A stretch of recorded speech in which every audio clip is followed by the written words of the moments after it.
പിണറായിക്ക് എന്താ പ്രായപരിധിയില്ലേ? CPM കണ്ണൂർ ജില്ലാ കമ്മിറ്റിയിലും പിണറായി വിജയനെതിരെ അതിരൂക്ഷ വിമർശനം. പിണറായിയുടെ ശൈലി തോൽവിക്ക് കാരണമായെന്നും ഇങ്ങനെ പോയാൽ കേരളം ബംഗാളാകുമെന്നും അംഗങ്ങൾ തുറന്നടിച്ചു. പിണറായിയുടെ പ്രായപരിധിയിലും ചോദ്യങ്ങൾ ഉയർന്നു.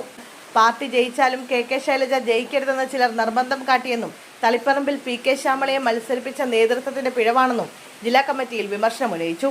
പാർട്ടി നേതൃത്വം തിരുത്തിയില്ലെങ്കിൽ അണികൾ തിരുത്തിക്കുമെന്നും പയ്യന്നൂരും തളിപ്പറമ്പിലും ഉണ്ടായ പരാജയം അതിന് ഉദാഹരണമാണെന്നും സെക്രട്ടേറിയറ്റിൽ വിമർശനമുണ്ടായി.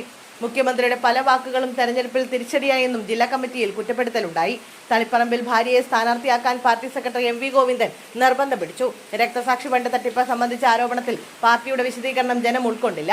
KK രാഗേഷ് ജില്ലാ സെക്രട്ടറി എന്ന നിലയിൽ പരാജയമാണെന്നും ജില്ലാ കമ്മിറ്റിയിൽ ആരോപണമുയർന്നു. അതേസമയം CPI ആലപ്പുഴ ജില്ലാ കൗൺസിൽ യോഗത്തിൽ സംസ്ഥാന സെക്രട്ടറി ബിനോയ് വിശ്വത്തിനെതിരെ രൂക്ഷ വിമർശനമുയർന്നു. മുൻ സെക്രട്ടറിമാരെ അപേക്ഷിച്ച് ബിനോയ് വിശ്വം കൃത്യസമയത്ത് നിലപാട് പറയുന്നതിൽ പരാജയമാണെന്നും സെക്രട്ടറിയുടെ നിലപാടുകൾ പാർട്ടിയെ പരിഹാസ്യമാക്കിയെന്നും വിമർശനമുയർന്നു. രണ്ടാം പിണറായി സർക്കാർ അടിസ്ഥാന വർഗത്തെ മറന്നുവെന്ന് കൗൺസിൽ യോഗത്തിൽ വിമർശനമുയർന്നു.